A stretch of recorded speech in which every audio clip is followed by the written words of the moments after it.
When you're the son of the greatest basketball player of all time, the world expects you to soar just as high. But what happens when you can't, or don't want to, fill those legendary shoes? For 14-year-old Jaden Jordan, being Michael Jordan's son meant living with impossible expectations.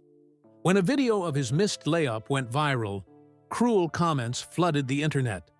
Like father, unlike son. The world laughed at the kid who couldn't live up to his famous last name. What nobody expected was Jaden's response. A message so honest, so vulnerable, that it didn't just silence the mockers. It started a movement. Jaden Jordan sat on the hard wooden bench, his legs swinging back and forth as he watched his teammates play. The squeaking of sneakers against the polished gym floor filled his ears. The scoreboard showed only 3 minutes left in the game, and Coach Miller still hadn't put him in. "Come on, Coach," Jaden whispered to himself. His Chicago Middle School Eagles were up by 15 points against the Lakeside Tigers. If there was ever a safe time to put him in, it was now. Finally, Coach Miller turned around, his eyes scanning the bench. "Jordan, you're in for Mike." Jaden's heart raced as he jumped to his feet. He wiped his sweaty palms on his shorts and ran onto the court, giving Mike a high five as they passed each other. "Don't mess this up, Jordan," Mike said with a grin. "That wasn't really friendly." Jaden took his position, trying to remember everything he had practiced. The ball was passed inbounds, and his teammate Caleb dribbled down the court. Jaden cut to the basket, waving his hand. "I'm open," he called. By some miracle, Caleb passed him the ball. Jaden caught it, took one dribble, and went up for the layup. It was an easy shot, one he had made hundreds of times in practice. But not today. The ball hit the rim, circled around, and fell out. Groans erupted from the crowd. Jaden's cheeks burned as he ran back on defense. "Like father, unlike son," someone shouted from the bleachers. The words hit Jaden like a physical blow. He missed a defensive assignment, and a Lakeside player scored an easy basket. "Jordan, what are you doing out there?" Coach Miller yelled. For the next 2 minutes, Jaden tried to make himself invisible on the court. When the final buzzer sounded, he was the first one to the locker room. "Hey, Air Jaden," called Trevor as the other boys filed in. "Nice air ball." "It wasn't an air ball," Jaden muttered. "It hit the rim." "Whatever," Trevor said. "I bet your dad never missed a layup in his life." The other boys laughed, and Jaden changed as quickly as he could, keeping his eyes down. His dad never missed layups. His dad never missed anything. His dad was Michael Jordan, the greatest basketball player of all time, winner of 6 NBA championships, 5-time MVP, and owner of the Charlotte Hornets, and Jaden was just Jaden. The drive home was quiet. Their driver, Mr. Reynolds, knew better than to ask about the game. As they pulled through the gates of their Highland Park mansion, Jaden stared out the window at the sprawling green lawns. Most kids would think living here was amazing. Most kids didn't have to be Michael Jordan's son. "Thanks, Mr. Reynolds," Jaden said as he got out of the car. Inside, the house was quiet. His mom was at a charity event, and his dad was in Charlotte for Hornets business. His older siblings were all grown up and living their own lives. Jasmine was working with the Jordan brand, Jeffrey had his own business, and Marcus ran Trophy Room, a shoe store inspired by their dad's trophy room at home. Speaking of the trophy room, Jaden dropped his backpack by the stairs and walked down the hall to the room that held his father's accomplishments. The door was never locked. It was like his dad wanted them to go in there to see what greatness looked like. Jaden flipped on the lights. Glass cases lined the walls, filled with golden trophies, game balls and framed jerseys, photos of his dad soaring through the air, tongue out, determined to win no matter what. In the center of the room was the display of 6 NBA championship trophies, each one representing a year the Chicago Bulls, led by Michael Jordan, had been the best team in the world. Jaden stood in front of a large photo of his dad jumping from the free throw line in the slam dunk contest. People said it looked like he was flying. "I'll never be like you," Jaden whispered to the photo. His phone buzzed in his pocket. It was a text from his best friend, Terrell. "How was the game?" Jaden typed back. "Coach put me in. I missed an easy layup." The reply came quickly. "That's rough, but hey, you got in the game. That's something." Terrell was always looking on the bright side. That's why they were friends. Tyrell didn't care that Jaden was Michael Jordan's son. He just cared that Jaden liked the same video games and comic books that he did. Another text came through. "Want to play Rocket League tonight?" "Can't. Got homework," Jaden replied. It wasn't exactly a lie. He did have homework, but mostly, he just wanted to be alone. Jaden left the trophy room and went to the kitchen. Their chef, Ms. Patty, had left dinner in the refrigerator with heating instructions. Jaden wasn't hungry, but he knew she would ask tomorrow if he had eaten. As he waited for the food to heat up, he checked his phone again. Someone had already posted a video clip of his missed layup on Instagram. The caption read, "Guess the GOAT genes skipped a generation." There were already 50 comments, most of them laughing or making jokes about how he'd never live up to his dad's legacy.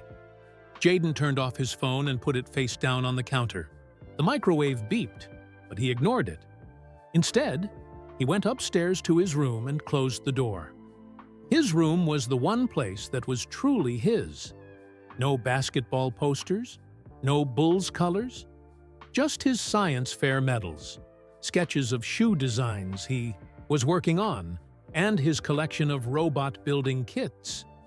Jaden sat at his desk and pulled out his journal. His therapist had suggested he write down his feelings instead of keeping them bottled up. He hadn't told his parents about the journal. It was private. "Dear Journal," he wrote, "I missed another shot today." Everyone laughed. Someone shouted something about me not being like Dad. As if I didn't know that already. He paused, tapping his pen against the page. "Sometimes I think I should just quit basketball. But what would Dad say? Basketball is everything to him. It's his whole life. If I quit, would he be disappointed? Would he think I'm weak?" Jaden looked at the framed family photo on his desk. It was from last Christmas, all of them wearing matching pajamas and smiling. His dad's arm was around him, proud and strong.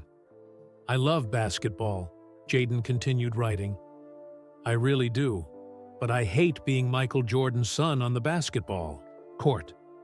No matter how good I get, I'll never be good enough."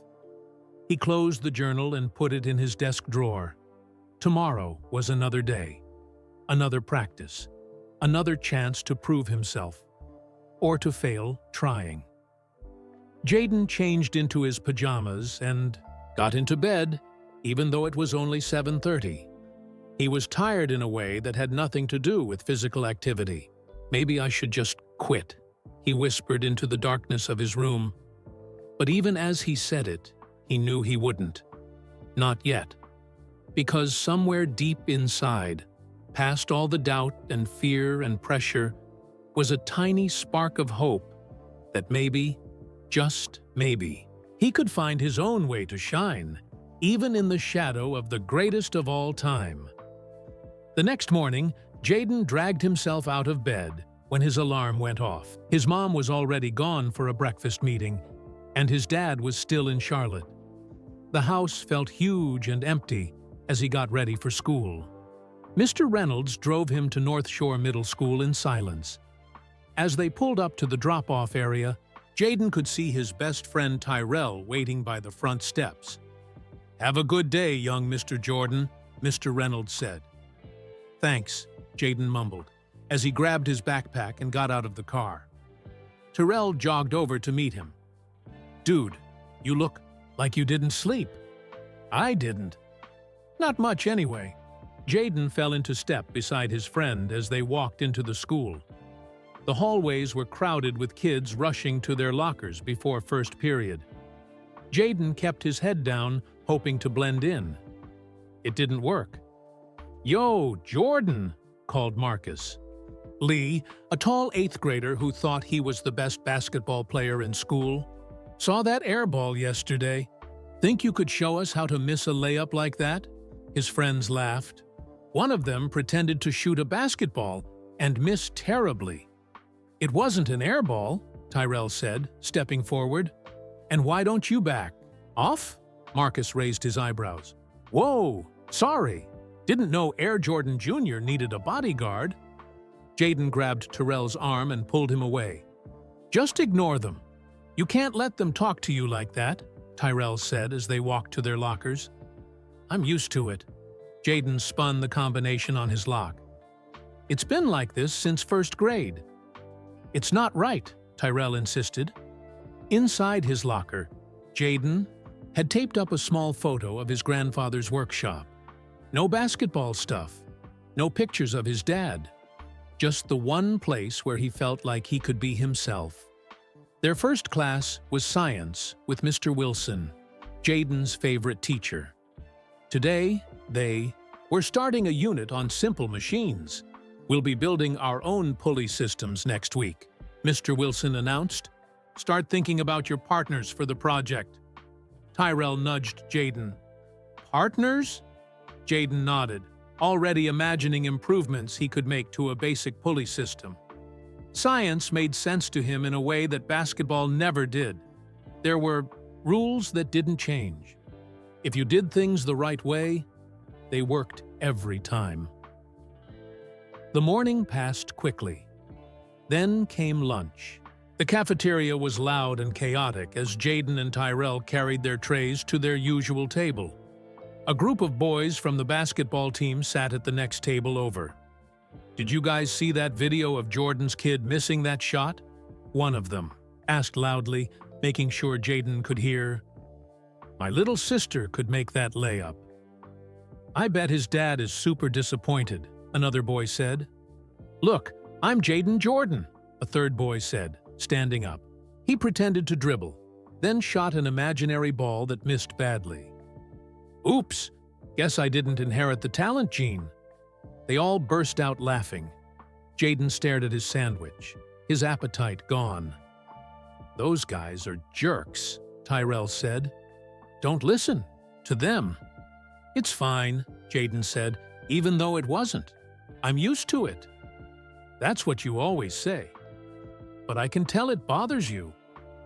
Before Jaden could respond, a food tray slid onto the table across from them. It was Mia Chen from their English class. "Mind if I sit here?" she asked. "Everywhere. Else is full." "Sure," Jaden said, relieved for the interruption. Mia was new this year. Her parents were famous too. Her mom was a famous chef with her own TV show, and her dad was a well-known surgeon. Maybe that's why she didn't treat Jaden like he was different from everyone else. "Are you guys going to the STEM fair next weekend?" Mia asked. "I'm entering my solar-powered water filter." "I didn't know about it," Jaden said. "You should enter," Mia said. "Mr. Wilson says you're the best in our grade at engineering stuff." "He said that?" Jaden felt a small glow of pride. "Yeah, you should totally enter." The rest of lunch was better as they talked about science projects instead of basketball. But when Terrell and Mia left for their next class, Jaden had to walk past the basketball players' table alone. "Hey, Jordan," one called.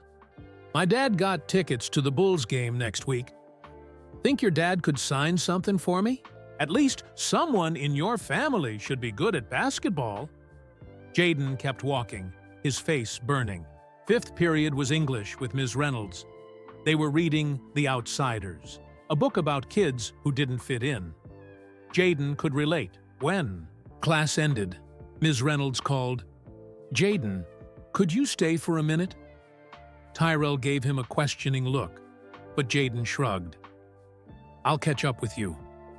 When the other students were gone, Ms. Reynolds motioned for Jaden to sit in the desk nearest her. "Is everything okay?" she asked. "You seem down today." "I'm fine," Jaden said automatically. Ms. Reynolds raised an eyebrow. "Really? Because you've been staring at the same page for most of class." Jaden looked down at his hands. "Just tired, I guess." "Does this have anything to do with the basketball game yesterday?" Jaden's head snapped up. "You were there?" "My nephew plays for Lakeside." She leaned forward. "Can I tell you something, Jaden? Something not many people know?" He nodded, curious. "My mother is Elaine Reynolds." Jaden frowned. "The actress?" "Yes. She won 3 Academy Awards before I was born." Ms. Reynolds smiled sadly. "Everyone expected me to become an actress too. When I chose teaching instead, people acted like I was wasting my talent." "Did it bother you?" Jaden asked quietly. "Every day for years," she admitted. "But eventually I realized something important. Her story isn't my story." Jaden thought about that. "But everyone expects me to be like my dad." "And what do you want?" Jaden hesitated. "I love basketball, I really do. But I love other things too. And no matter how hard I try, I'll never be as good as him." "You don't have to be," Ms. Reynolds said gently. "You just have to be you." The bell rang, signaling the start of the next period. "You'd better get to class," Ms. Reynolds said. "But Jaden, remember that a name is just a name. It's what you do with it that matters." Jaden nodded and gathered his books. As he headed to his next class, the weight of his last name still felt heavy on his shoulders. But maybe, just maybe, it didn't have to crush him completely. The next few days passed in a blur of classes, homework, and basketball practice. Coach Miller worked them harder than usual, preparing for the big game against their rivals, the West Side Warriors. "They've beaten us 3 years in a row," Coach reminded them on Thursday afternoon. "This year, we changed that." Jaden practiced his layups over and over after the regular practice ended. No one was going to mock him for missing an easy shot again. Friday night arrived, and the gym was packed. West Side Warriors fans filled one side of the bleachers, while North Shore Eagles supporters packed the other side. Jaden spotted his mom in the crowd, sitting with Ms. Patty, their chef. His dad was still in Charlotte, but Jaden was almost glad. The pressure was bad enough without Michael Jordan watching from the stands. "Eagles on 3!" Coach Miller shouted in the pregame huddle. "1, 2, 3, Eagles!" the team shouted together. The game started badly. West Side's point guard, Kevin Williams, was lightning fast and scored 10 points in the first quarter. By halftime, the Eagles were down by 12 points. "We need to tighten up our defense," Coach Miller said in the locker room, "and somebody needs to step up on offense." His eyes swept across the team and landed on Jaden. "Jordan, I'm putting you in to start the third quarter. Think you can handle it?" Jaden's heart hammered in his chest, but he nodded. "Yes, Coach." When they returned to the court, Jaden could feel everyone watching him. The whispers started as soon as he took his position. "Is that Jordan's kid? Let's see if he got any of his dad's talent. I heard he's terrible." Jaden tried to block out the voices. He focused on the ball, on his teammates, on the plays they had practiced 100 times. The third quarter was a disaster. Jaden missed 2 shots and turned the ball over 3 times. Coach Miller took him out with 4 minutes left in the quarter, and Jaden slumped onto the bench, his cheeks burning with shame. The Eagles lost by 15 points. In the locker room, no one spoke to Jayden. He changed quickly and escaped into the hallway, where his mom was waiting. "You tried your best, honey," she said, putting an arm around his shoulders. Jayden said nothing. What was there to say? His best wasn't good enough. It never would be. At home, Jayden went straight to his room and fell onto his bed, still wearing his team sweatshirt. He was too tired and disappointed to even change. He must have fallen asleep because the next thing he knew, his phone was buzzing like crazy. Sunlight streamed through his curtains. It was Saturday morning. Jayden grabbed his phone, expecting texts from Tyrell. Instead, he had notifications from Instagram, Twitter, TikTok, and dozens of text messages from numbers he didn't recognize. "What in the world?" he muttered, opening Instagram first. His heart sank as he saw what was trending. Someone had made a video comparing clips of his dad's greatest moments with footage from last night's game. Michael Jordan soaring through the air for an amazing dunk, followed by Jayden missing an easy layup. Michael Jordan hitting the game-winning shot in the NBA Finals, followed by Jayden throwing the ball out of bounds. The caption read, "Like father, unlike son." The video had millions of views and thousands of comments. Jayden scrolled through them, each one worse than the last. Guess talent skips a generation. This is why you don't name your kid after yourself, MJ. Most disappointing sequel since Space Jam 2. Poor kid.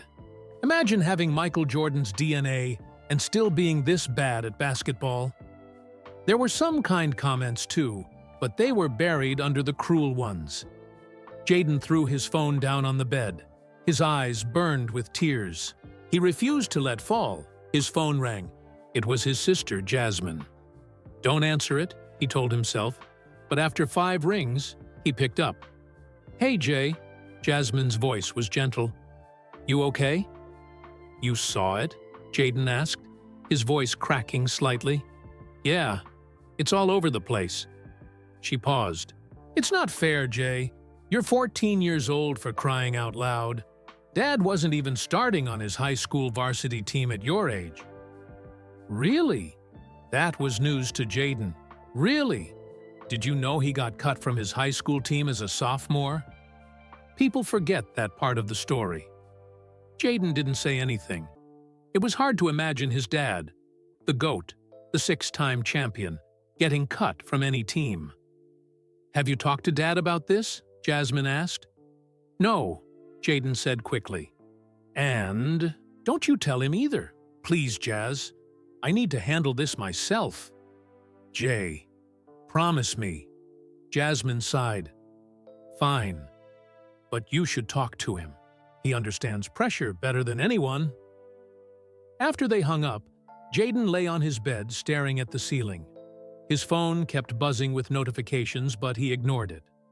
A soft knock came at his door. "Jayden?" It was his mom. "Breakfast is ready." "I'm not hungry," he called back. "You need to eat something, honey." Later, he heard her sigh, but she didn't push it. That's what he liked about his mom. She knew when to give him space. When his stomach finally forced him downstairs around noon, the house was quiet. He found a note on the kitchen counter. Had to go to a charity event. Back by 6.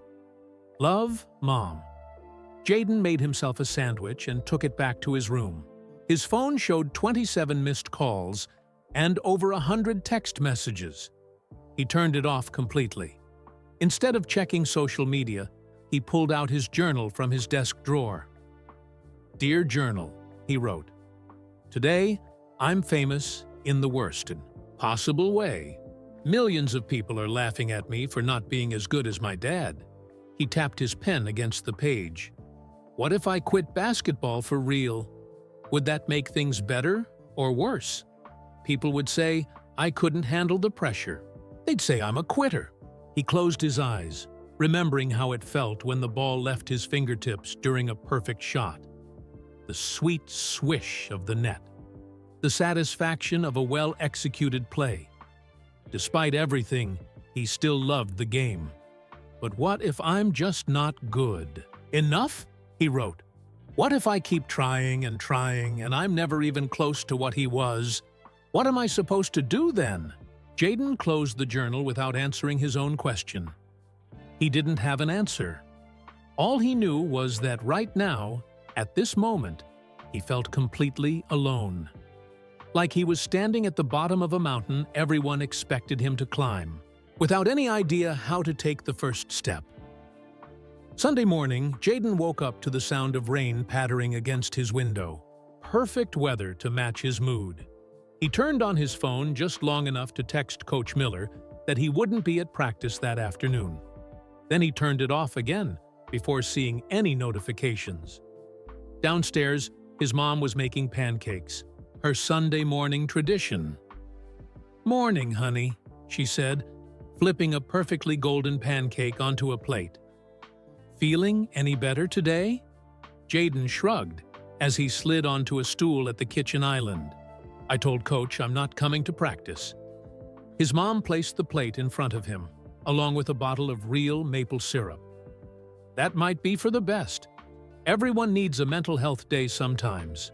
Jayden poked at his pancakes. "Did you see the video?" She nodded slowly. "I did, and I've already called the school to talk about their social media policies. What those kids did wasn't just mean. It was bullying." "It doesn't matter," Jayden mumbled. "The damage is done." "It does matter," his mom said firmly. "And we will address it. But first, you need some time to clear your head." She checked her watch.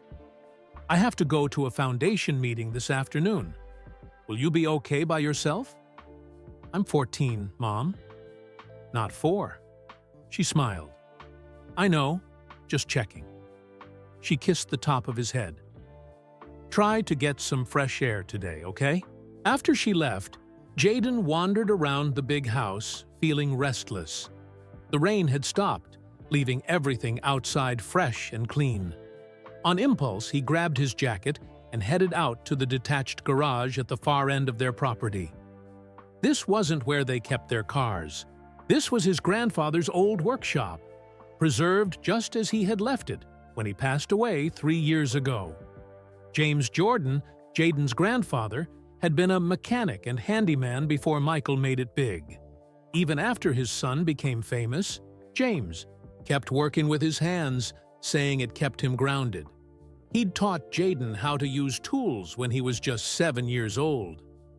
"Careful hands make careful work," Grandpa James always said. It was one of the few clear memories Jayden had of him. The workshop smelled of wood, metal, and motor oil, scents that instantly calmed Jayden's mind. Tools hung neatly on pegboards. Workbenches lined the walls. In the corner sat his grandfather's prized possession, an old radio he had built himself back in the 1970s. Jayden walked over to it, running his fingers along the dials. It hadn't worked since before Grandpa James died. Jayden had always wanted to try fixing it, but hadn't found the courage to attempt it. "Maybe today's the day," he said aloud, his voice echoing in the quiet space. He found his grandfather's repair manuals on a shelf and flipped through until he found the section on vacuum tube radios. The diagrams were complicated, but Jayden had always been good at figuring out how things worked. Hours passed as he carefully opened the back of the radio, examining the dusty components inside. He made notes in a small notebook, drawing diagrams of how everything connected. When he found a broken wire and a cracked tube, he felt a surge of excitement. "I can fix this," he whispered. A knock at the workshop door startled him.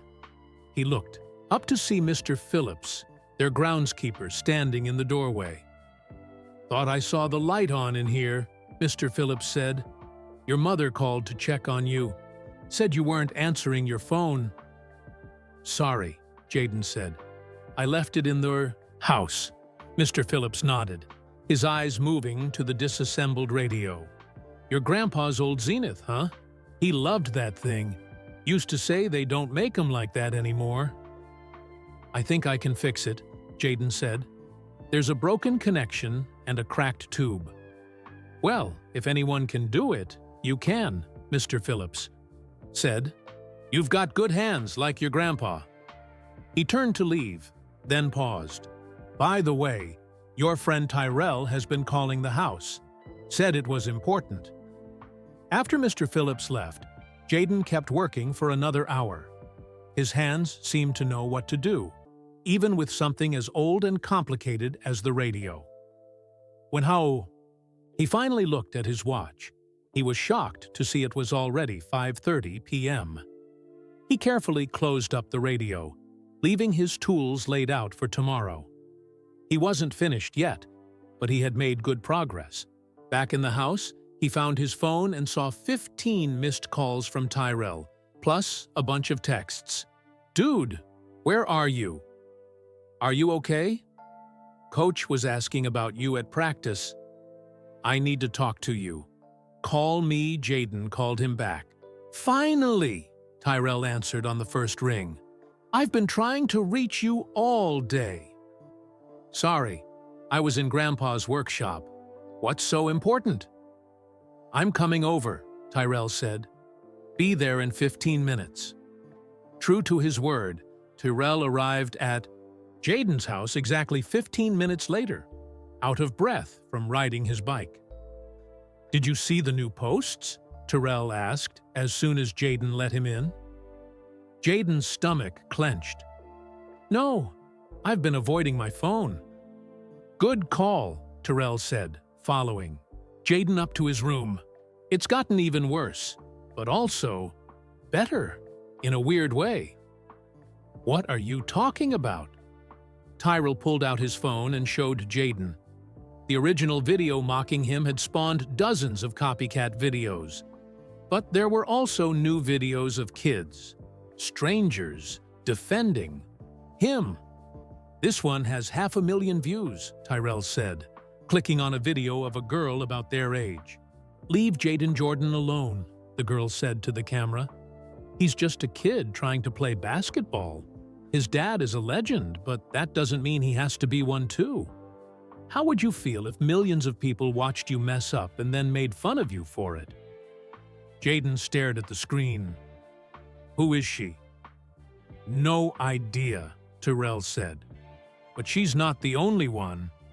He showed Jayden more videos, more comments.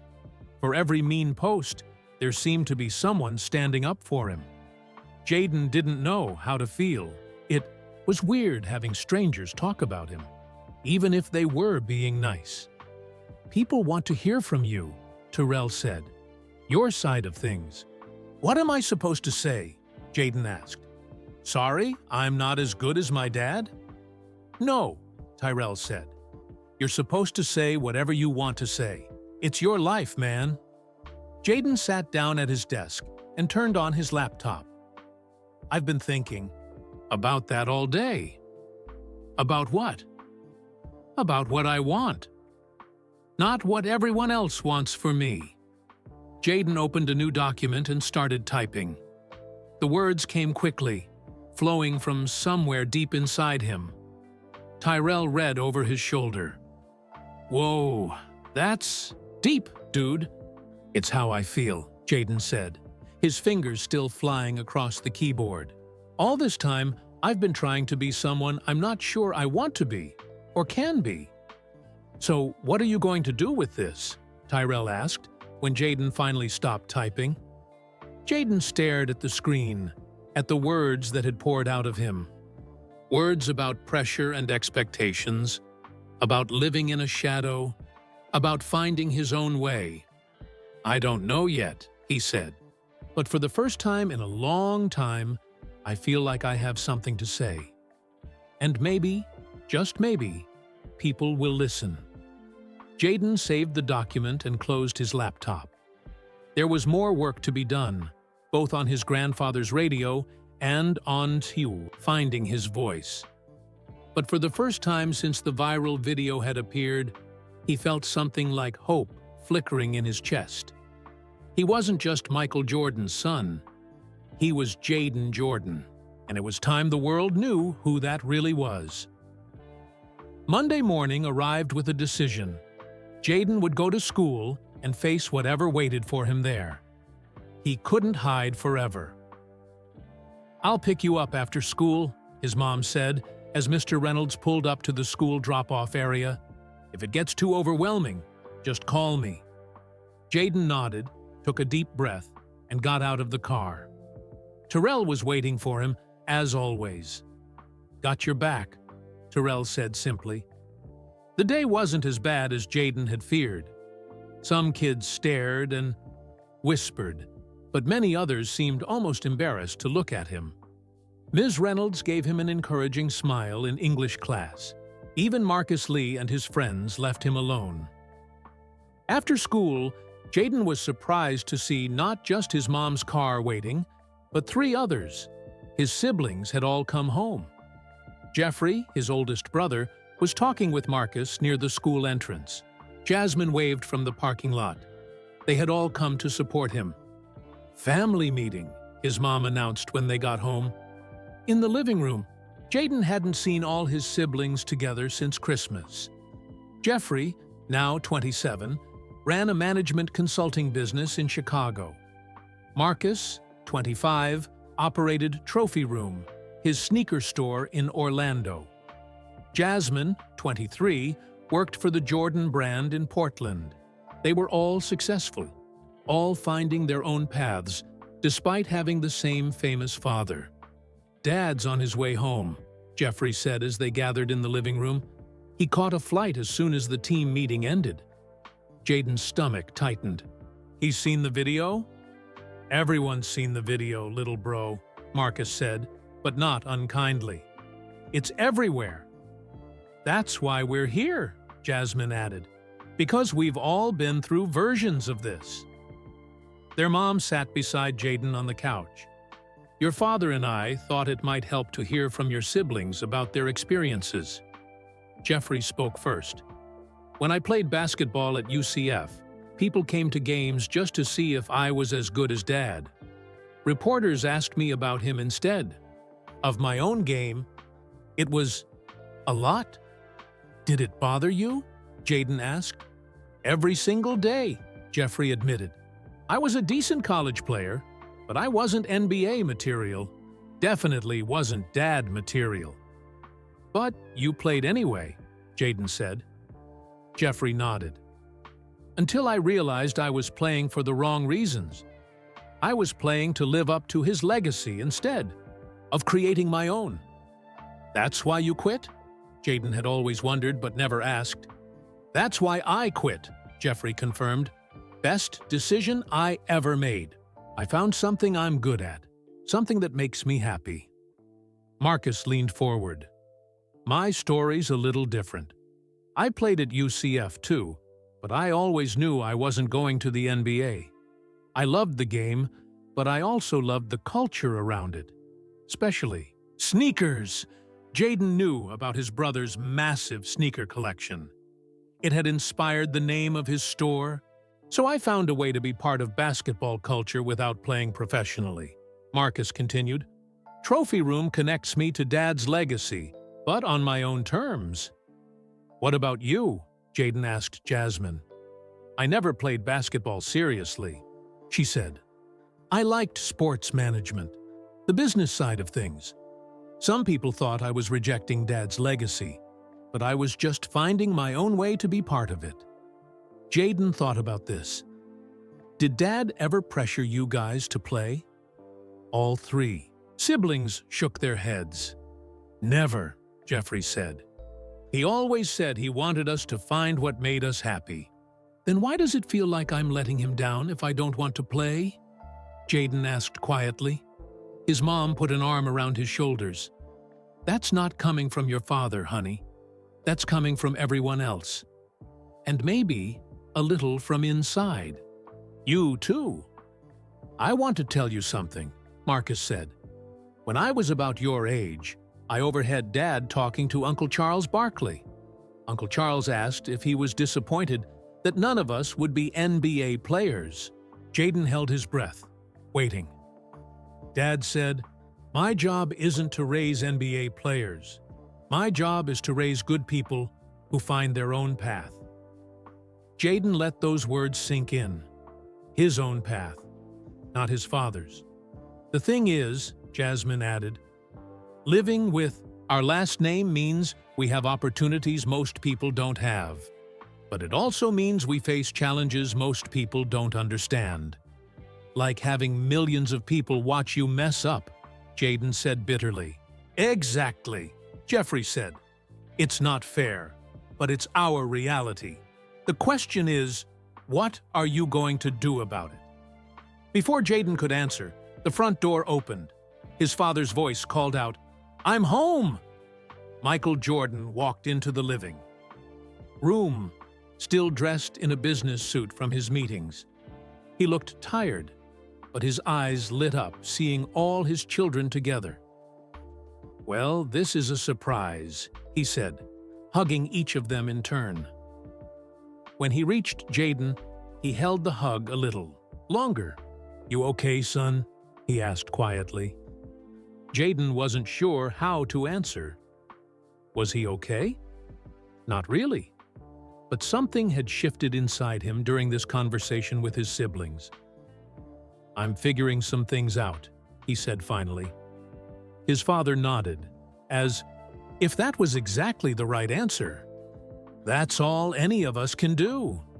Later that evening, after dinner, Jaden's mother found him sitting alone on the back porch. "What are you thinking about?" she asked, sitting beside him. "Something Jasmine said. About our last name giving us opportunities, but also challenges." His mother nodded. "That's very true. I think I need to find out who Jaden Jordan is," he said slowly, "separate from being Michael Jordan's son." "And who do you think Jaden Jordan is?" she asked. Jaden gazed up at the stars. "I'm not sure yet, but I'm starting to get some ideas." His mother squeezed his hand. "Being a Jordan doesn't mean you have to be like your father. It means facing challenges with determination and forging your own path. That's the real Jordan legacy." As Jaden went to bed that night, his siblings' stories replayed in his mind. They had all found their ways to be Jordans without being Michael Jordan. Maybe he could too. The world might know him as Michael Jordan's son. But that was just the beginning of his story, not the end. Tuesday morning felt different. Jaden walked into school with his head up, determined to face whatever came his way. His siblings had gone back to their own lives, but their words stayed with him. Find your own path. Be a Jordan your own way. He made it through his morning classes without incident. When lunch period arrived, he spotted Mia Chen waving him over to her table. "I heard you're interested in the STEM fair," she said as he sat down. "You should definitely enter. The deadline is Friday."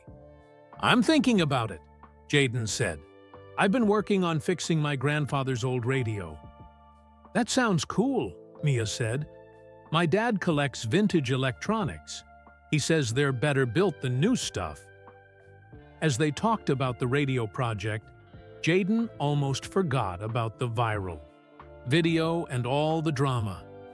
It felt good to talk about something he was passionate about. After school, Jaden headed to basketball practice.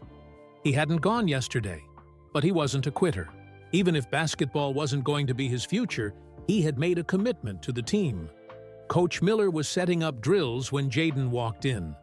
The other players fell silent, watching to see what would happen. "Jordan," Coach said with a nod. "My office. The rest of you start warm-ups." Jaden followed Coach Miller into the small office next to the gym. He was prepared for a lecture about missing practice, maybe even getting kicked off the team. Instead, Coach Miller said, "How are you holding up?"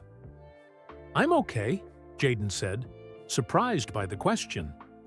"That video was rough," Coach said. Kids can be cruel, especially online. Jaden nodded, not trusting himself to speak. I've been thinking about how to handle this, Coach continued, and I decided we're going to try something different today. Different how? You'll see. Coach Miller stood up. But first, we're taking a field trip. Just you and me. They left the gym, surprising the team, and walked through the school hallways to the library. Ms. Garcia, the librarian, smiled at them. Right this way, Coach, she said, leading them to a quiet corner with a table of books already set out. What's this about? Jaden asked, confused. Sit down, Coach Miller said, taking a seat himself. There's something I want to show you. Coach Miller had been a pretty good basketball player in college. Everyone knew that. He'd played at DePaul University, but never made it to the NBA. Jaden had always assumed he was bitter about it. Did you know I almost made it to the pros? Coach asked, as if reading Jaden's mind. I was a second-round draft pick for the Bulls, actually. Really? Jaden was impressed. What happened? Blew out my knee in training camp, Coach said, tapping his left leg. Just like that. Dream over. I'm sorry, Jaden said. For years, I was angry, especially watching guys like your dad succeed. Coach Miller picked up one of the books on the table. I used to think success meant making it to the NBA. Now I know success means finding what you're meant to do. He handed Jaden the book.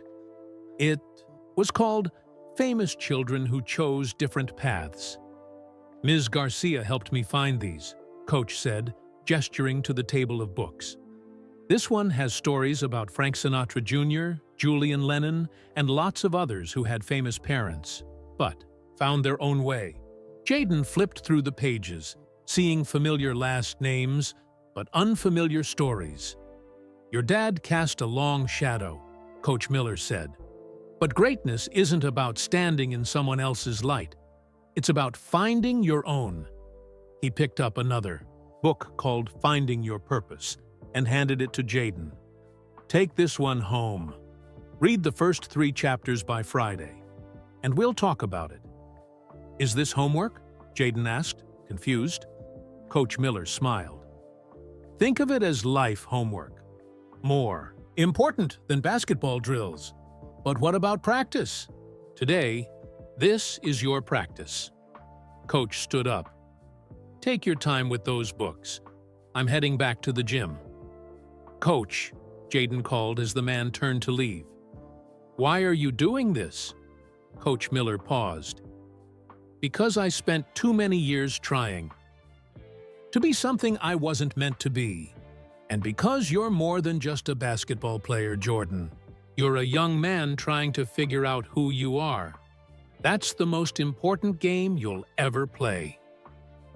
As Coach Miller left, Jaden sat in the quiet library, surrounded by books about people who had faced the same challenge he was facing now.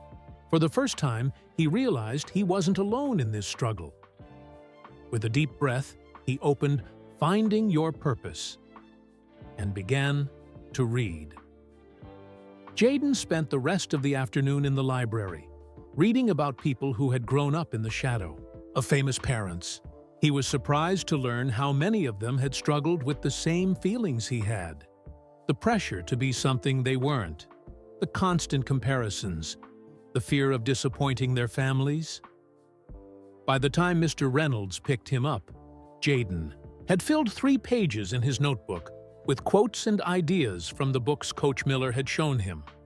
He kept thinking about what Coach had said. Greatness isn't about standing in someone else's light. It's about finding your own. At home, he went straight to his grandfather's workshop to continue working on the radio. His hands were steady as he carefully replaced the cracked vacuum tube with one he'd ordered online. The work required total concentration, leaving no room for worries about viral videos or basketball expectations. There you are, his mom said, appearing in the doorway. Dinner's almost ready. Just a few more minutes, Jaden said, not looking up from the delicate wiring he was fixing. "You really love this, don't you?" she asked, watching him work. Jaden nodded. "It makes sense to me. Like putting together a puzzle where all the pieces have a place." "Your grandfather would be proud," she said softly. "He always said you had the touch." After dinner, Jaden retreated to his room to read more of Finding Your Purpose.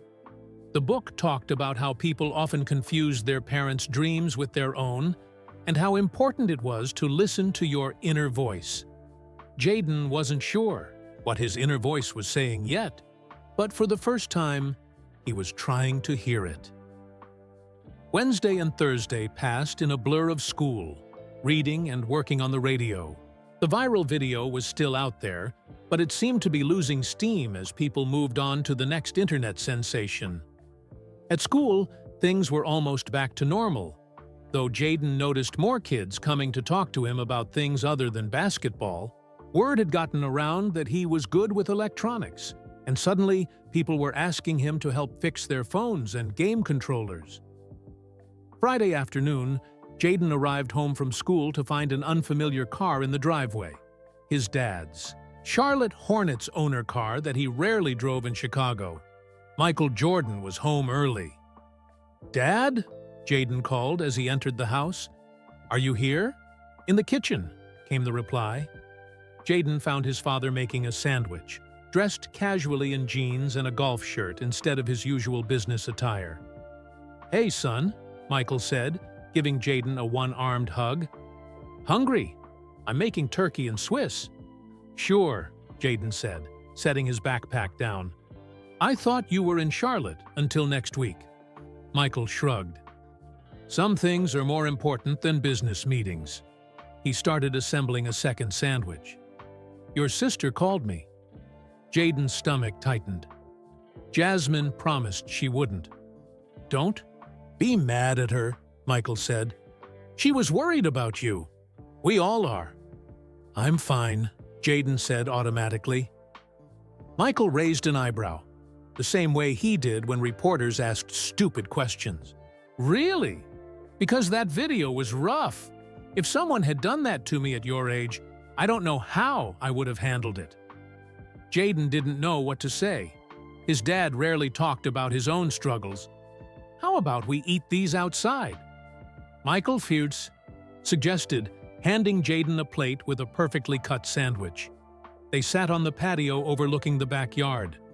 For a while, they just ate in silence. Jaden kept waiting for his dad to bring up basketball, to ask why he'd missed practice, to give him tips on how to improve his game. Instead, Michael asked, "How's school going? Still getting A's in science?" "Yeah," Jaden said, surprised by the question. "Actually, I'm thinking about entering the STEM fair. I've been fixing Grandpa's old radio." "No kidding?" Michael looked genuinely interested. "I remember that radio. Dad loved that thing. Used to listen to Bulls games on it." He smiled at the memory. "He always said you had the touch for fixing things, even when you were little." They talked about school, about Jaden's friends, about the books he was reading. Everything except basketball. It was the longest conversation they'd had in months. That didn't involve sports. After dinner, Michael said, "Come with me. I want to show you something." He led Jaden to his trophy room. Jaden hesitated at the door. This was usually where he felt the most inadequate, surrounded by physical reminders of his father's greatness. "It's okay," Michael said.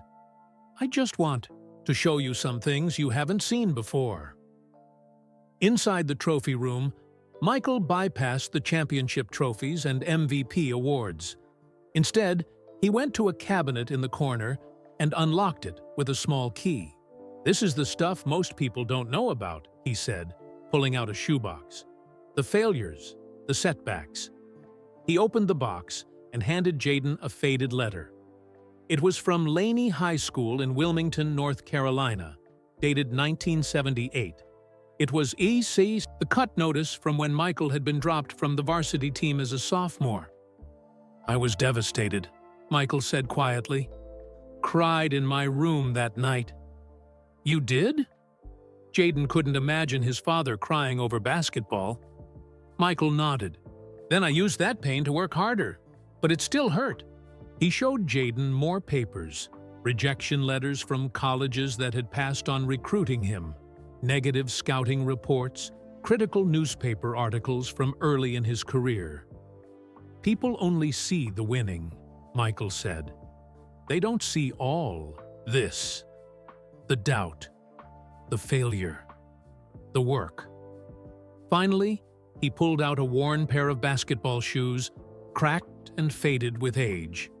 My first real basketball shoes, Michael said. Not even close to what you kids have today.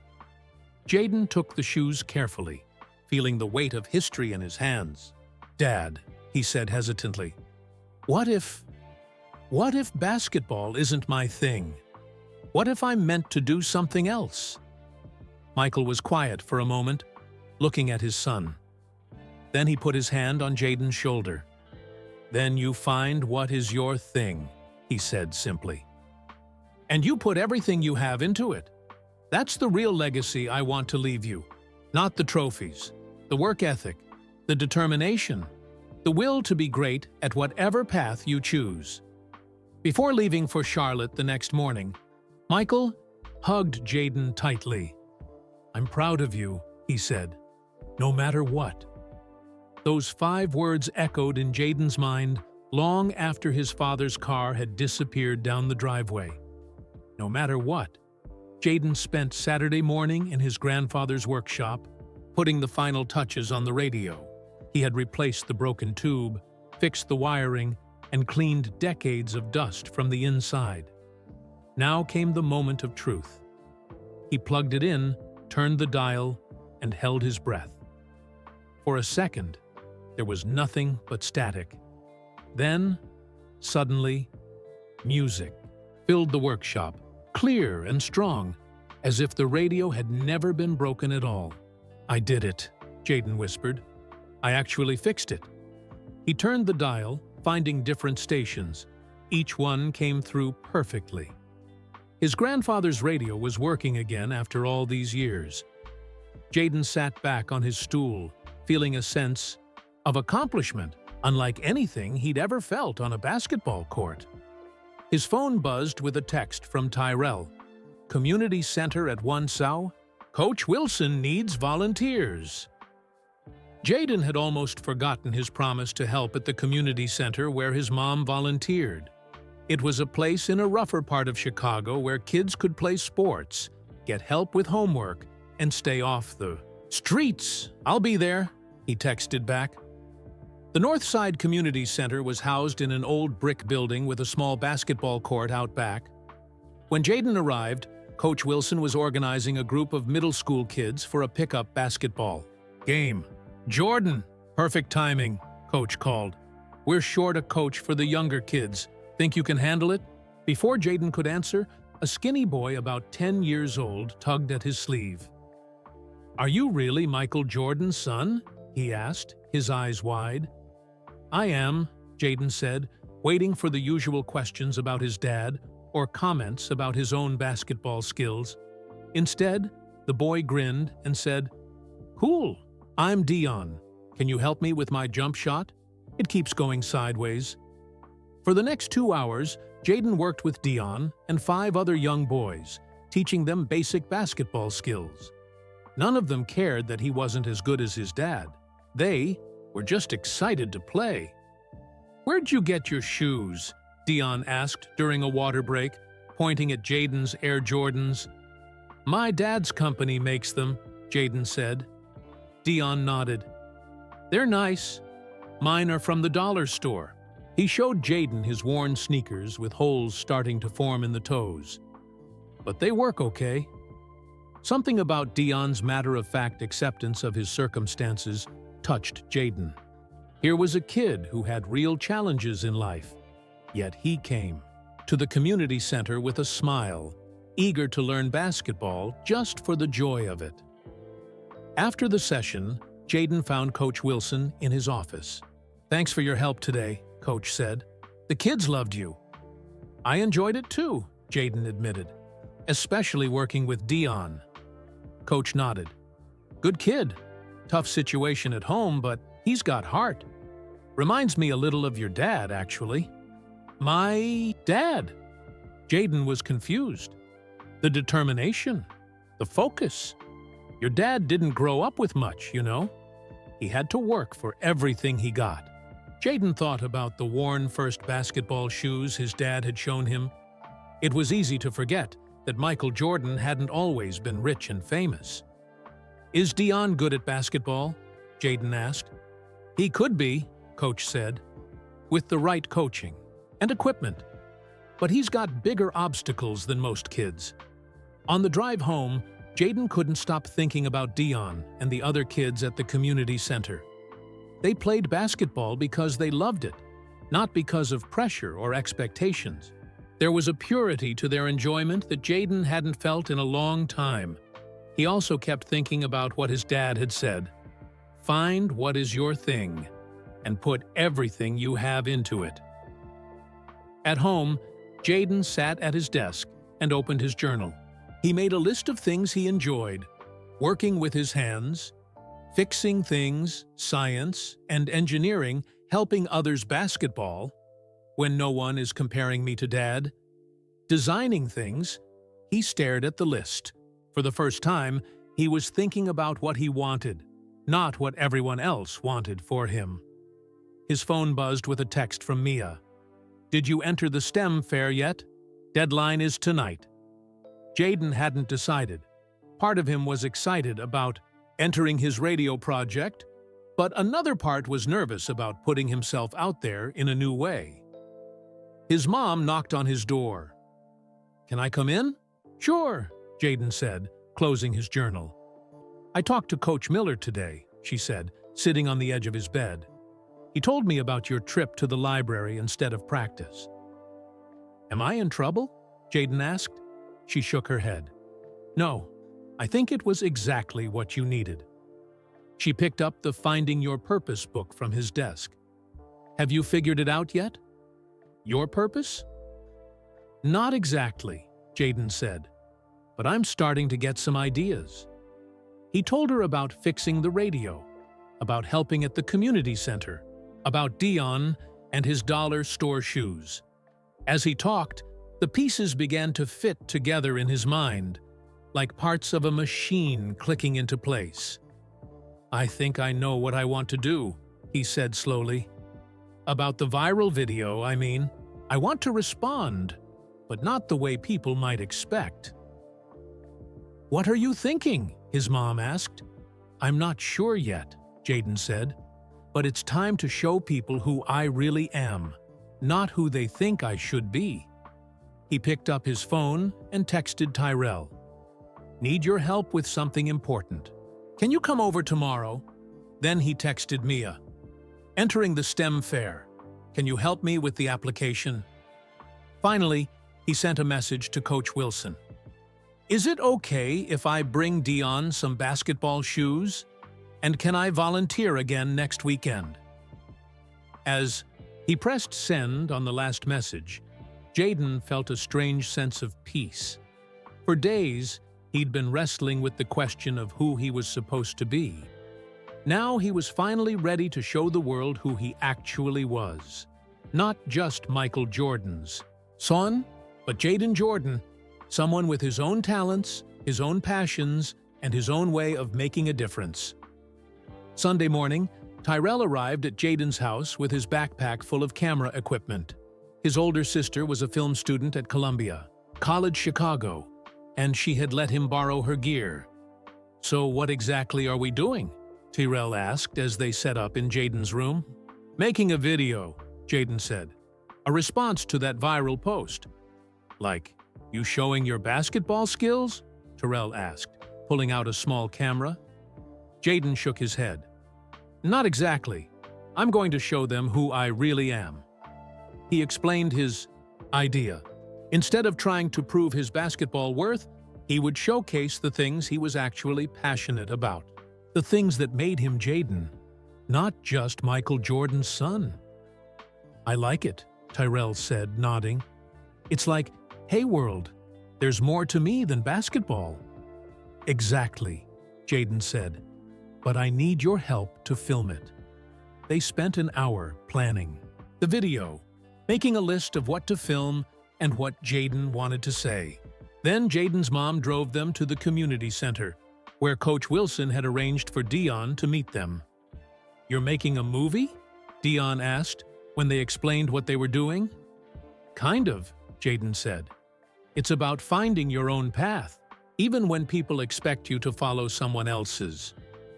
Dion's eyes lit up. "Can I help?" "Actually," Jaden said, "you're one of the stars." They filmed Jaden and Dion playing basketball just for fun. No pressure, no expectations. Just the joy of the game. They captured Dion's face when Jaden gave him a brand new pair of basketball shoes that his mom had helped him pick out. "For real?" Dion asked, holding the shoes like they were made of gold. "I can keep these?" "They're all yours," Jaden said, smiling at the boy's excitement. Next, they went to Jaden's grandfather's workshop, where Tyrell filmed Jaden working on the radio and explaining how he had fixed it. They captured close-up shots of his hands working with the tools, careful and confident.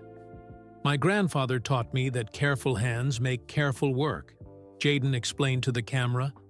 "I feel closest to him when I'm in here, fixing things." Hadn't worry.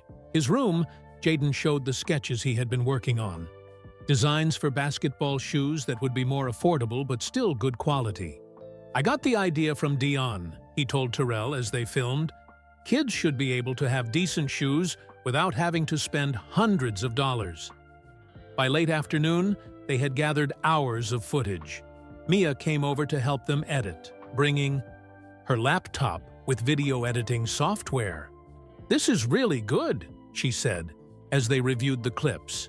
"It's authentic. It's you." As they worked on the video, Jaden drafted what he wanted to say directly to the camera. He wrote and rewrote, trying to find the right words to express how he felt without sounding angry or defensive. "Can I read it?" Tyrell asked when Jaden had finally finished. Jaden handed him the paper. Tyrell read it silently, then looked up with a grin. "This is perfect," he said.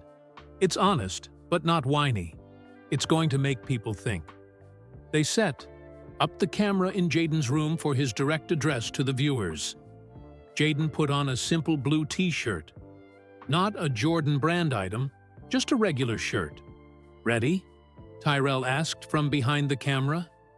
Jaden took a deep breath and nodded. "Ready? 3, 2, 1, Tyrell counted down, then pointed at Jaden. "Yes, I'm Michael Jordan's son," Jaden began, looking directly into the camera. "No, I'm not my father, and that's okay." He spoke for 5 minutes, his voice growing stronger as he continued.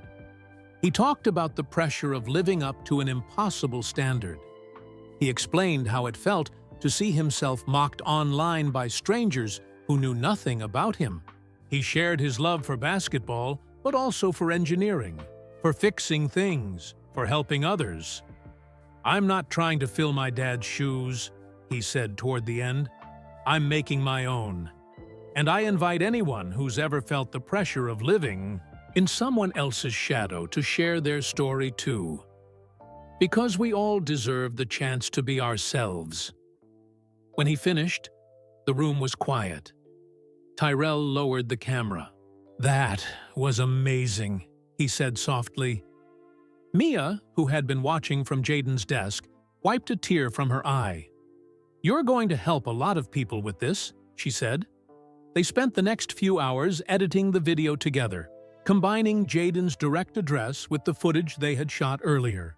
Jaden's siblings had sent video messages of support to include as well. Even Coach Miller had recorded a brief statement about finding your own path. It was nearly midnight when they finished. The final video, titled More Than a Name, was just under 10 minutes long. Jayden watched it one last time before they uploaded it, seeing himself through new eyes. "Are you sure about this?" his mom asked as she came in to check on them. "Once it's out there, you can't take it back." Jayden nodded. "I'm sure. It's time for people to see the real me." With his mom, Terrell, and Mia watching, Jayden clicked the upload button.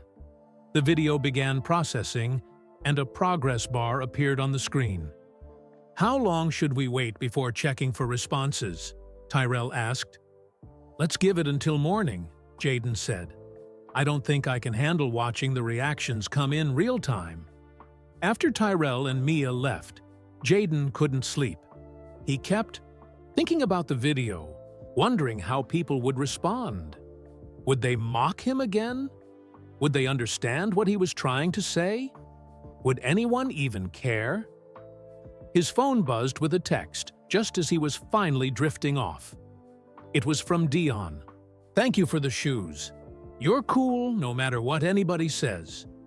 Jayden smiled in the darkness of his room. Even if no one else understood his message, at least one person did. And maybe that was enough. As he finally fell asleep, Jayden felt lighter than he had in weeks. The weight of trying to be someone he wasn't had been lifted from his shoulders. Whatever happened next, he had spoken his truth. In the morning, Jayden woke to a steady stream of buzzing from his phone. Notifications were pouring in from every social media platform. Heart pounding, he reached for his phone, then stopped. He wasn't ready to see the responses yet, whether good or bad. Instead, he got dressed and went downstairs for breakfast. His mom was already at the kitchen island, drinking coffee and looking at her tablet. "Morning," he said, trying to sound casual. She looked up, her expression unreadable. "Your video," she said slowly, "has gone viral." Jayden's stomach tightened. Bad viral or good viral? She turned the tablet around to show him, a smile spreading across her face. "See for yourself."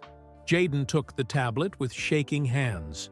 The screen showed his video with over 500,000 views already, and it had only been up for 8 hours. The comments section was flooded with responses. Unlike the cruel comments on the mockery video, these were overwhelmingly positive. "This kid has more maturity than most adults I know. Finding your own path is the hardest thing to do. Respect. I'm the daughter of a famous musician, and this made me cry. Thank you for putting into words what I've felt my whole life." Jayden scrolled through comment after comment, his eyes growing wider. People weren't mocking him. They were thanking him. "I don't understand," he said finally, looking up at his mom. "Why are they being so nice?" She smiled gently. "Because you were honest, honey. You showed them the real you, not what they expected to see. That takes courage." His phone buzzed with a text from Tyrell. "Dude, check your video." Before Jayden could reply, another text came in. This one from Mia. "You're trending on TikTok and Twitter. People love you." As Jayden ate breakfast, more notifications poured in. His siblings called one after another, amazed by the response. Jasmine reported that the Jordan brand office was buzzing about it. Jeffrey said his business colleagues were sharing it in their group chats. Marcus said people were coming into Trophy Room talking about Michael Jordan's son's amazing video. "Have you heard from Dad?" Jayden asked his mom after his third sibling call. She shook her head. "He's in meetings all day, but I'm sure he'll call as soon as he sees it." Jayden wasn't so sure. His dad was famously competitive. Would he understand what Jayden was trying to say? Or would he see it as rejection? By the time Jayden arrived at school, the video had over 1 million views. Everyone wanted to talk to him. Even Marcus Lee and his friends approached him in the hallway. That was pretty cool what you did, Marcus said awkwardly. Sorry about, before. Jaden nodded, accepting the half apology. Thanks. Ms. Reynolds stopped him after English class. I watched your video this morning, she said. It was brave and honest. I'm proud of you for finding your voice. Thanks, Jaden said. Your story about your mom helped a lot. At lunch, Jaden could barely eat with so many kids coming up to his table to talk about the video. Some shared their own stories about living in someone's shadow, the star athlete's younger sibling, the genius older sister's brother, the beauty pageant winner's plain Jane cousin.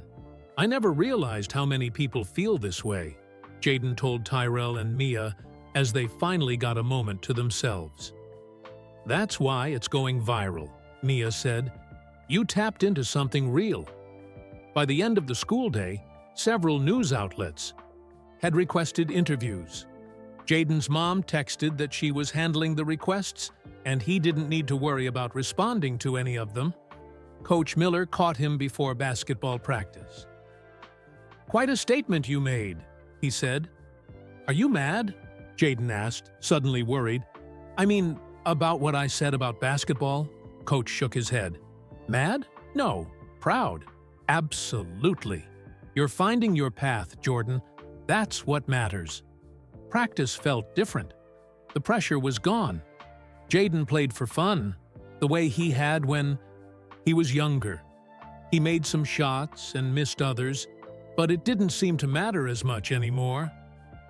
After practice, Jaden checked his phone again. The video had reached 3 million views, but what caught his eye was an email notification from an address he didn't recognize.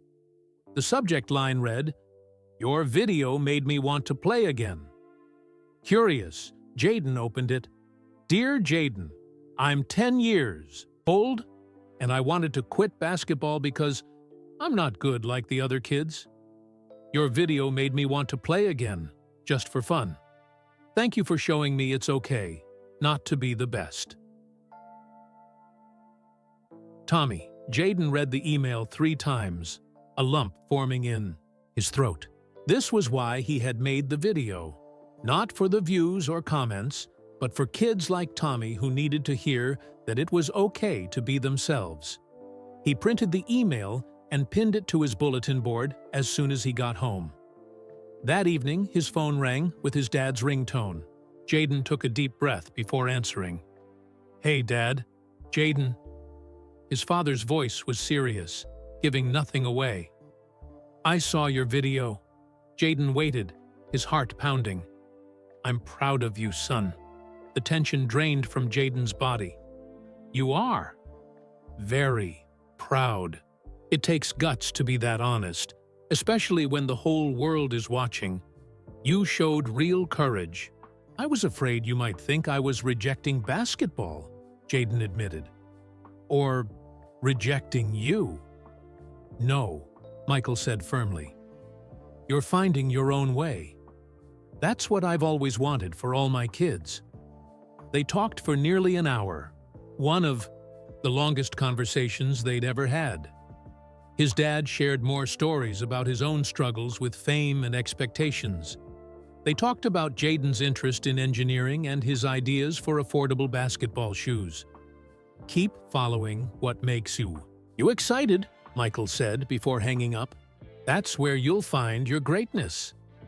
The next morning, Jaden's mom knocked on his door early. You might want to come downstairs, she said. There's something you should see. In the kitchen, she handed him her tablet again. This time, it showed a social media post from LeBron James, sharing Jaden's video with the caption, This young man speaks truth. Finding your own path is the greatest victory. Respect to Jaden Jordan for his courage and wisdom beyond his years. More than a name, other NBA stars had shared it too. Steph Curry, Kevin Durant, even some of his dad's former teammates. Sports commentators were discussing it on morning shows. It had become more than just a viral video. It was starting a conversation. But what meant the most to Jayden was the growing folder of emails in his inbox from kids and teenagers around the world, sharing their own stories of pressure and expectations, thanking him for giving them permission to be themselves. For the first time in his life, Jayden felt like he had made an impact not because of his last name, but because of who he was. The following week was unlike anything Jayden had ever experienced. News outlets wanted interviews. Social media influencers reached out for collaborations. Even his school principal called a special assembly to talk about cyberbullying, using Jayden's experience as an example. Through it all, Jayden tried to stay grounded. He kept going to his classes, to basketball practice, and to the community center to help Dion and the other kids. His mom fielded most of the interview requests, allowing only a few that seemed genuine, rather than just trying to capitalize on a trending story. "This one seems different," she said on Wednesday afternoon, showing him an email from a national morning show. "They want to talk about the pressure kids face today, not just about you being Michael Jordan's son." Jayden considered it. "Okay, but can Dion come too? His perspective matters." His mom smiled. "I'll see what I can arrange." On Thursday, Jayden and Dion appeared on Good Morning America via video call from Jayden's living room. Dion was nervous at first, but relaxed when the host asked him about basketball. "I just play 'cause it's fun," Dion said with a shrug. "Jayden taught me it doesn't have to be about being the best. It can just be about loving the game." The host seemed touched by Dion's simple wisdom. "And what about you, Jayden? How has your life changed since your video went viral?" Jayden thought for a moment. "It's shown me I'm not alone. So many kids feel pressure to be someone they're not, whether they have famous parents or not. We're all trying to figure out who we are." Later that day, Jayden received a surprising email. It was from the Jordan brand marketing team asking if he would be interested in discussing some of his shoe design ideas. "Are they serious?" he asked his mom, showing her the email. "Let me check with your father," she said. This might be his doing, but it wasn't. Michael was just as surprised when she called him. "The team did this on their own," he told Jayden later. "They were impressed with what you said in your video about affordable quality shoes. They think you might be onto something." Jayden was stunned. His sketches had just been ideas, dreams he'd drawn in his notebook. He never imagined they might become real. The next morning, Jayden woke to find his email inbox overflowing. But one message stood out among the rest. It was from a boy named Alex Chen, whose mother was a famous concert pianist. "My mom has won 3 Grammy Awards," Alex wrote. "Everyone expects me to be a musical genius too, but I'm terrible at piano. What I really love is science. Your video gave me the courage to tell her I don't want to continue with piano lessons. We had our first honest conversation in years. Thank you." Attached to the email was a photo of Alex with his mother, both smiling, with a small chemistry set on the table between them. Jayden printed this email too, adding it to the growing collection on his bulletin board. Each one represented someone who had found the courage to be themselves because of his video. At school, kids were still talking about the video, but in a different way now. Instead of focusing on Jayden being Michael Jordan's son, they were talking about their own experiences with pressure and expectations. "My dad wanted me to try out for the baseball team because he played in college," said Derek from Jayden's math class. "I finally told him I'd rather join the robotics club. He was disappointed at first, but he's coming around." Mia smiled at Jayden across the lunch table. "You've started something bigger than yourself," she said. "People are actually talking about this stuff now instead of just suffering in silence." After school, Jayden headed to the community center with Tyrell, Coach Wilson had asked for their help organizing a special basketball clinic for younger kids. When they arrived, Jaden was surprised to see several NBA players shooting hoops with the children. Dion was there too, wearing the shoes Jaden had given him, a huge smile on his face. "What's going on?" Jaden asked Coach Wilson. "Your video caught some attention," Coach said with a grin. "These guys reached out, wanting to support what you're doing. They're donating equipment to the center and setting up a scholarship fund for kids like Dion." One of the players, a Chicago Bulls point guard, walked over to Jaden with his hand extended. "That was a brave thing you did," he said. "Not many people would have the guts to be that honest." "I just wanted to be myself," Jaden said, shaking the player's hand. "Sometimes that's the hardest thing to do," the player replied. "Especially when people expect you to be someone else."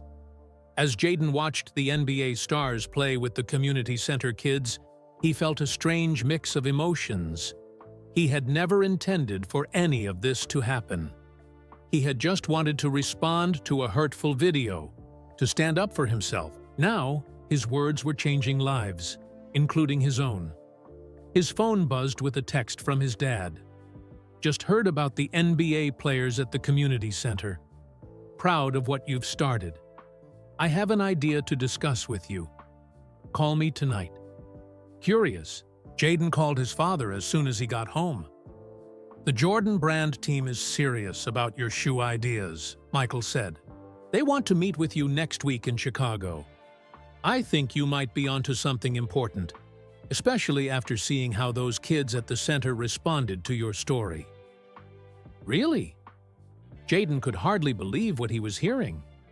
"Really?" Michael confirmed. "Your video made me think about our brand differently. It's not just about elite performance. It's about helping every kid find joy in sports, whatever their level." After hanging up, Jaden sat at his desk, staring at the shoe sketches he'd been working on for months. They were rough designs for basketball shoes that would be affordable but still good quality. He had named them Own Path Shoes, inspired by what his family and Coach Miller had taught him. Could these actually become real? It seemed impossible. Yet, after everything that had happened in the last week, Jaden was starting to believe that anything was possible. He turned to his bulletin board, now covered with printed emails from kids around the world. Each one was a reminder that his words had made a difference, that by being honest about his own struggles, he had helped others face theirs. Whatever happened with the shoes, with basketball, with school, Jaden knew one thing for certain.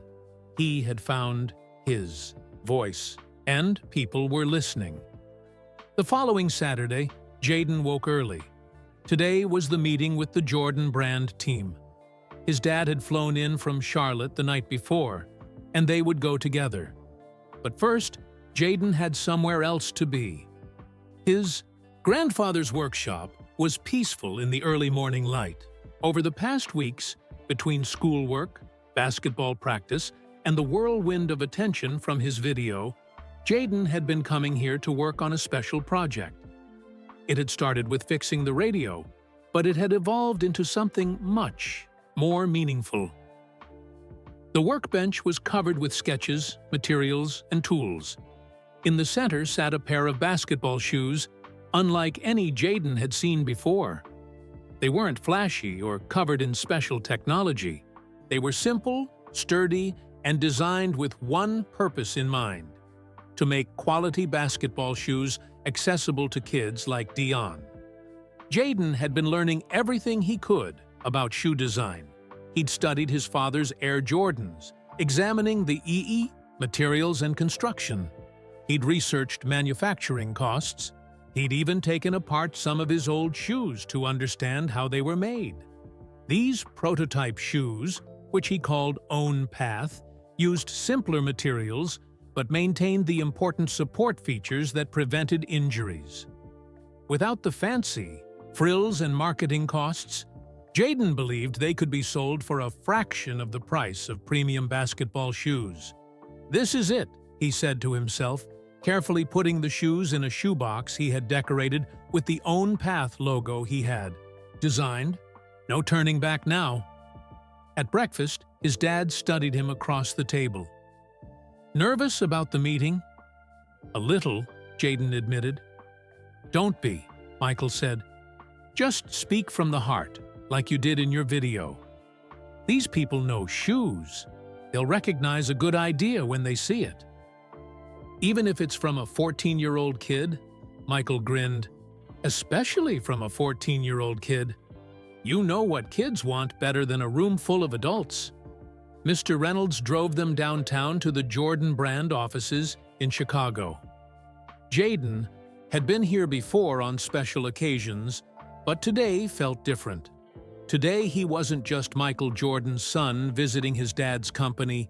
He was Jayden Jordan, bringing his own ideas to the table. In the elevator, Michael put a hand on Jayden's shoulder. "Whatever happens in there, I'm proud of you. Remember that." The conference room was filled with executives in business attire. Jayden recognized some of them from company events. They all stood when Michael entered, but their eyes were on the shoebox Jayden was carrying. "Everyone, this is my son Jayden," Michael said, though of course they all knew who he was. "He has some ideas I think you'll want to hear." Jayden took a deep breath and placed the shoebox on the table. "Thank you for meeting with me," he said, surprised by how steady his voice sounded. "I want to talk about making basketball more accessible to all kids." For the next 20 minutes, Jayden presented his idea. He showed them his prototype shoes and explained the design choices he had made to keep costs down while maintaining quality. He talked about Dion and the other kids at the community center who loved basketball but couldn't afford expensive shoes. "Basketball changed my dad's life," Jayden said, looking around the room. "It should be accessible to every kid who loves the game, not just those who can afford premium equipment." When he finished, there was a moment of silence. Then the marketing director, Ms. Taylor, said, "Jayden, these are impressive. You've clearly put a lot of thought into this." "The cost projections need work," said Mr. Rivera, the finance director. "But the concept is solid." "The design is clean," added Mr. Washington, the creative director. "It doesn't try to be flashy. It's honest, just like your video." They discussed manufacturing possibilities, pricing strategies, and potential challenges. Jayden was surprised by how seriously they took his ideas, asking questions and making notes. "What would you call this line?" Ms. Taylor asked. "Own Path," Jayden said without hesitation, "because everyone deserves the chance to find their own way." The executives exchanged glances. His dad remained quiet, letting Jayden take the lead.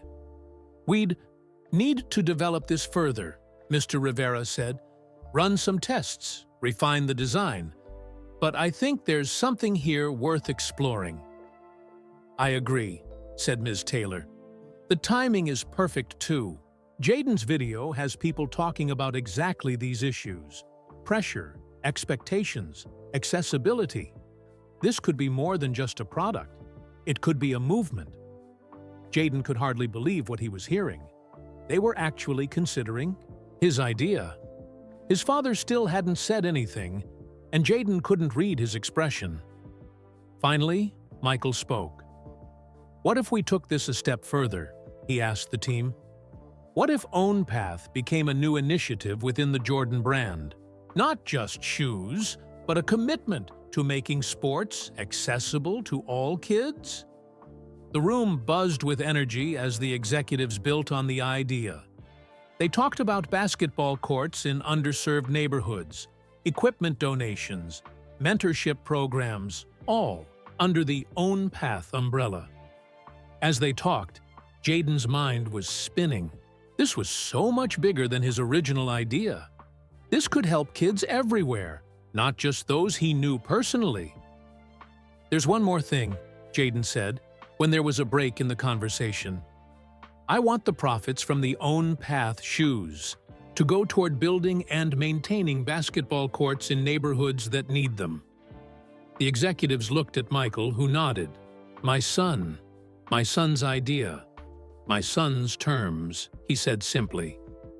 After the meeting, as they rode the elevator down to the lobby, Jayden finally asked the question that had been on his mind.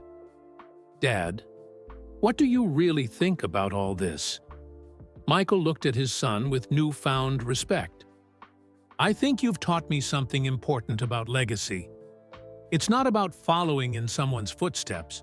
It's about creating your own path.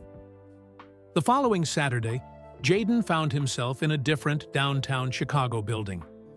This time, it was for a press conference announcing the new Own Path initiative from the Jordan brand. Backstage, he peeked through the curtains at the room full of reporters, cameras, and familiar faces. His siblings were there in the front row. So were Tyrell, Mia, Coach Miller, and Coach Wilson. Even Dion was there, sitting between Jayden's mom and Ms. Reynolds from school. Nervous? His dad asked, straightening his tie. A little, Jayden admitted. There are so many people. Just be yourself, Michael said. That's what got you here in the first place. When they walked onto the stage together, camera flashes lit up the room. Michael stepped to the microphone first. Ladies and gentlemen, he began, his voice filling the room. My son Jayden has taught me something important about legacy. It's not about following in someone's footsteps. It's about creating your own path. He went on to explain the new Own Path initiative, describing how it would make quality sports equipment accessible to all kids and fund community basketball courts in underserved neighborhoods. And the first product will be based on my son's design, Michael said, gesturing to the display where Jayden's shoes sat on a pedestal. With profits going to building courts where kids can play, learn, and grow through sport, regardless of their economic situation. When it was Jayden's turn to speak, he was surprised by his own calmness. Just months ago, he had been hiding from cameras, terrified of being compared to his famous father. Now, he stood before dozens of them, speaking from the heart about his vision. Basketball should be for everyone, he said. Not just for those who might become professionals someday, but for anyone who finds joy in the game. After the formal presentation, a reporter raised her hand. Jayden, how does it feel to be Michael Jordan's son now? It was the same question that had haunted him for years, the one that had always made him feel inadequate. But now, standing beside his father with his own creation on display, the question felt different. Jayden smiled. I'm proud of my father's legacy, he said. But today, I think he's proud of mine too. Michael put his arm around his son's shoulders and nodded, his eyes shining with tears that the world rarely saw from the famously competitive legend. The greatest victory, he realized, wasn't on any basketball court. It was watching his son find the courage to become himself. The shoes Jayden designed sat on display, not trying to be the next Air Jordans, but something completely new. And on the side, a small inscription read, "Find your own way." Afterward, as people crowded around to congratulate them, Dion pushed through to Jayden. "Does this mean I get to test the new shoes?" he asked with a grin. "You'll be the first," Jayden promised. That evening, as the Jordan family celebrated at home, Jayden slipped away to his grandfather's workshop. He sat at the workbench, looking at the old radio that had started it all. He turned it on, and music filled the space, clear and strong, just like his voice had become. On the workbench lay his journal, open to a new page. Jayden picked up a pencil and wrote, "Dear Journal, today I learned that the greatest path isn't the one that's already been walked. It's the one you make by taking that first brave step forward. My name is Jayden Jordan. and this is just the beginning of my story. Where are you listening from today? I'd love to know in the comments below. If you enjoyed this story about finding your authentic self, despite pressure and expectations, please like this video and subscribe to the channel for more inspiring content. Like this? Don't forget to share with friends and family who might need to hear this message. Together, we can spread kindness and awareness about the importance of allowing everyone, especially young people, to find their own way. Thank you for listening, and I'll be back next week with another story that touches the heart and lifts the spirit.